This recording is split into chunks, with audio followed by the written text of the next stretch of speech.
Financial Argument. Follow us on YouTube.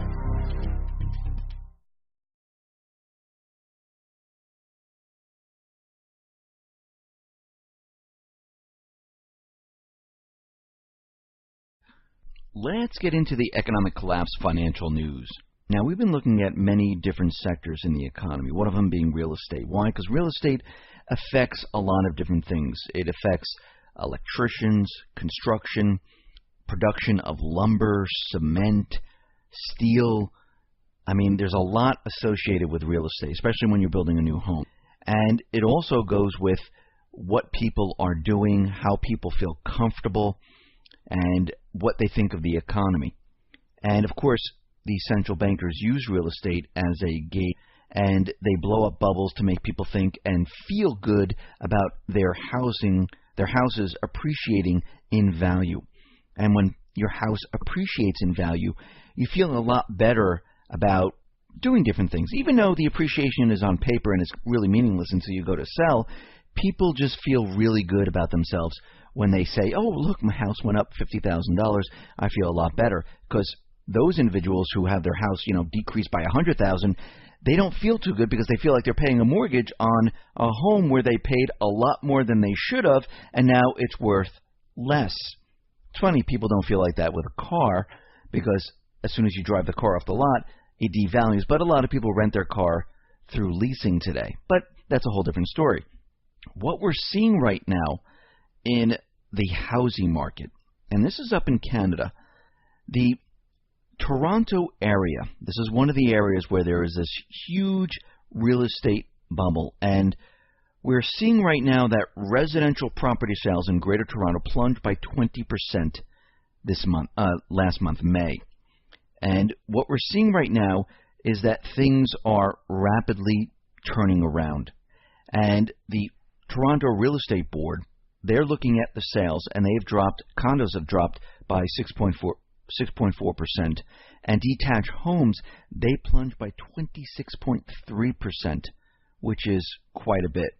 Now, at the same time, new listings, the new supply suddenly coming out of the woodwork, soared nearly 50% year over year. Now, the report that came out, they try to put a very positive spin on all of this, saying homeowners, after a protracted delay, are starting to react to the strong price growth we've experienced over the past year by listing their home for sale to take advantage of these equity gains.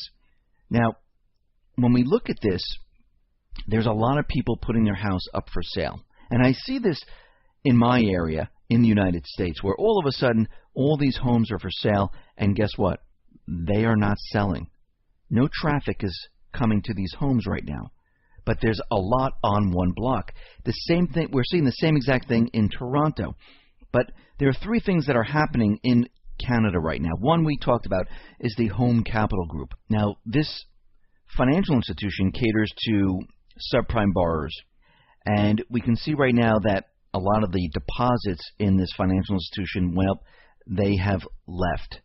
And we can see that they can't get any more funding.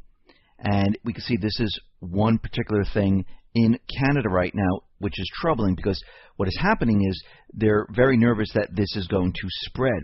Now, the other thing is that the provincial government of Ontario announced a laundry list of measures, including a 15% tax on purchases by non-resident foreign investors. And this has caused a problem in the area.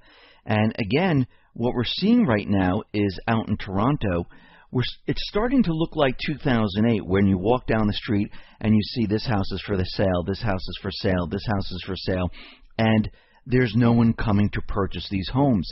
And what we're seeing is the same thing happening in Toronto.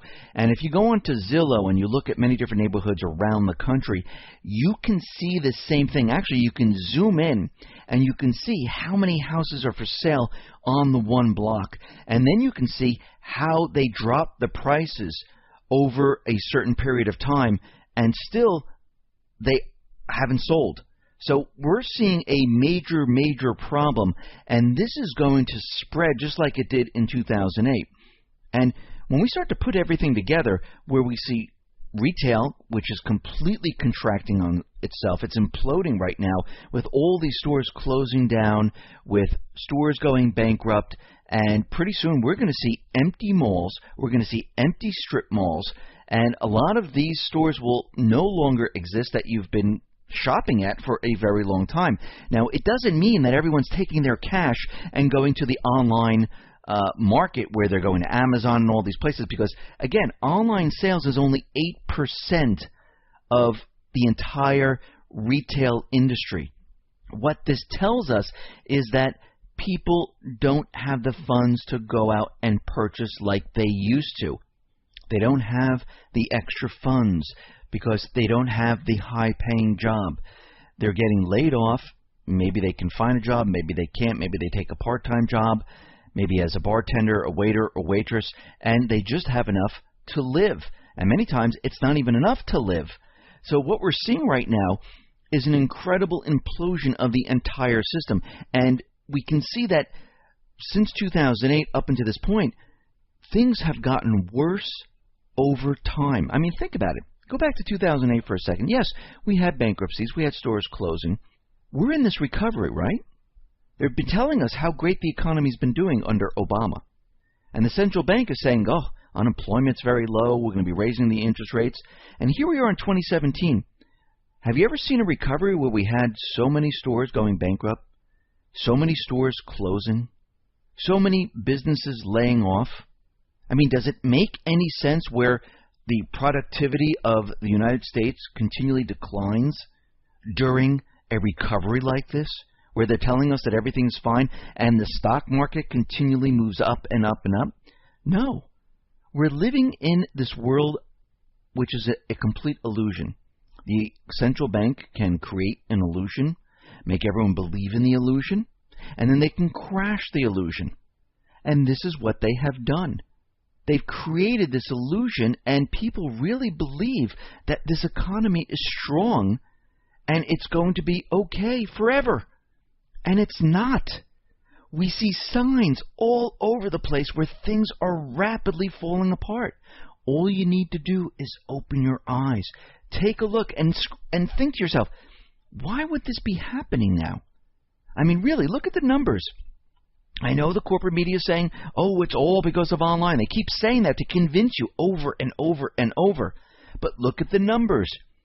Wouldn't we see all those dollars going into online businesses? Wait a minute, doesn't all the brick and mortar stores have online businesses? We would see the dollars, maybe not all of it, move right into online businesses, but we're not seeing that whatsoever. We're seeing that U.S. productivity, well, it has stalled right now. And this is the second quarter in a row where it has not improved. And eventually what is going to happen, just like in 2008, it's going to decline. Now, we've been following Banco Popular, and we understand, well, they told the employees don't panic. The central bank is saying don't panic, everything's going to be okay. And we know when they come out with don't panic, it means things are really bad. And what we're seeing right now is that the bank's credit curve, well, it has inverted for the first time since 2012. And this is a huge red flag that Spain's banking crisis is systemic and about to test the EU's bail-in laws.